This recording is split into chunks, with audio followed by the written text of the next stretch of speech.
So it's been 12 months since we've had you Yeah. back in clinic. Obviously, last time we saw you 12 months ago, you had a skin cancer diagnosis and we removed two skin cancers. Two skin cancers. And although obviously that really set you back, you were worried that that was going to impact on your planned competitions because of your healing. You've actually had a really successful year because you are now Yes. Mr. Universe, aren't you? I know you don't like talking about it, but Yeah, it's when you diagnosed with skin cancer, it hit me quite hard. Obviously, we went into some detail back then, but it did throw back my sport, my chosen sport, bodybuilding. It threw me back a little bit, but what's more important? Okay, but yeah, I managed to get back on track after the two surgeries on my back. Competed a little later than I wanted to, but managed to come in, had a great season. And yes, I won Mr. Universe, which is down as the most prestigious bodybuilding accolade. amazing. Well done, you. Same as Arnold Schwarzenegger in the late 1960s. So Nice. I did end up having a great season, yes. Good. And I know you have had other struggles with your health. And do you find sometimes that makes you dig deeper and maybe reach those goals? Yeah, I think, obviously, not going into it here, but broken pelvis, Yeah. Crohn's disease, I always seem to get a setback, but a setback just motivates me to have a more successful comeback. And starting 2025, well, it was last Christmas when he diagnosed me. I waited over Christmas to have them removed. Then starting 2025 with two surgeries in January at the beginning of the year was a pretty negative start, but with your help, we turned those negatives into a positive, and I've had a brilliant year. Yeah, good. Well done. So obviously we know with skin cancer that it's not sort of, using a sunbed once. We know it's cumulative damage on the skin, and that increases your risk factor over years and years. So now you've had a diagnosis of skin cancer, what would you say has changed for you? Using a sunbed and having a little bit of a tan goes with having a muscular physique. Bodybuilding is a sport. It's not about wanting to look great all year round. Bodybuilding is a sport where you need to look your best for a certain day. You might not look good all year round, but a sunbed and having a tan does complement a muscular physique. Some people in a vain way, some people just in a different way. But I will never use a sunbed again.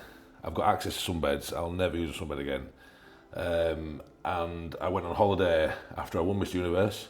I went on holiday, I came to see you, I ended up wearing a Factor 50 sun cream. The last holiday I went on, I fell asleep on the beach. Me and my mate I was with, we laughed about how red and burnt I was. It seemed to be a joke for the rest of the holiday. I wore this holiday I've just been on, I wore Factor 50 sun cream, and it was pretty surreal. I didn't sunbathe, I sat under an umbrella. And I came back from holiday and people didn't even know I had been on holiday. Yeah, so it's made quite a change to Massively. how you think about the sun and your exposure. I would just love to lie in the sun with a Factor 6, Factor 8 sun cream on and feel myself tanning, but life's certainly taken a different angle. And do you know what though, skin cancer aside, you will age so well, like you will look better than people that sunbathe because your skin will stay nice and youthful, and which is all helpful with what you do. And I'm pumped to know that, Yeah, so that's always good.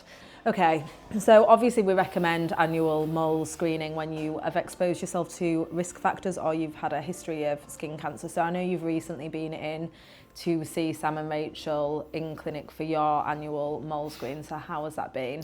Yeah, so 2 days after getting back from the holiday in Tenerife, I had my routine check, which I'm having a couple of years just to have everything looked at on my body. The girls were really happy with the cancers we'd taken off my back. Obviously there's some small scarring, but they were happy that everything there had settled down.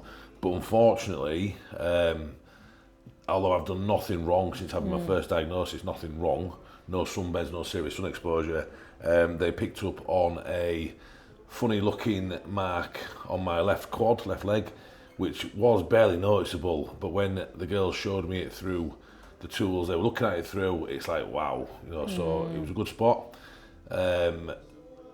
They did say they thought potentially on my back I had basal cell carcinomas, a BCCs. basal cell carcinoma. This one on my leg looks more like a SCC. Yeah, a squamous cell carcinoma. Okay. So there's a little bit of concern, but to rid that concern, I've already had it removed. Brilliant. I'm now in rehab, sensibly doing what you guys told me to do. You say 4 weeks no training, it is now 4 weeks no training. Is it 4 100%, weeks? 100%, Okay. I've been good. But yeah, now worrying time just to wait to find out. Yeah. Because obviously, if people look into it, SCC is just a little bit different to BCC. But it still comes from those damaged skin cells Yes. from UV So I think exposure. the important thing for me when I'm speaking to people like this is that I haven't done anything wrong No. since having the skin cancer diagnosis, yet I have still got skin cancers that are going to come up Yeah, in my because skin. because of those years of damage, which a lot of us have had. You know, like just growing up in this country, we're used to not looking after our skin and then going on holiday and thinking, how brown can we get? Like, it's not unusual, is it? Whereas, you know, in hot countries, people are maybe a little bit more aware of how to look after their skin. Well, look, as soon as those results come back, we'll obviously share them with you. And I suppose the main message is that that's been removed early with a small scar. If that was left and not picked up for another couple of years, that potentially could have spread. The last time the girls looked at me, it wasn't there. Yeah. And then this time it is there, so they know today it's not been there for longer than 6 months. Which is brilliant. So it's limited the damage that it was going to do. Yeah. If we hadn't seen it and it was in there for a couple of years, it's going to go deeper and deeper. They can turn to melanoma. I think the worrying thing for me here personally is I have a family friend who died a horrible death of melanoma skin cancer. Someone was quite close to me, and he died very suddenly from melanoma. Yeah. So these brackets of skin cancer, we just need to be Yeah. a little bit aware of what is going on. And this mark that the girls have spotted, it wasn't really visible. No. I wouldn't have seen it.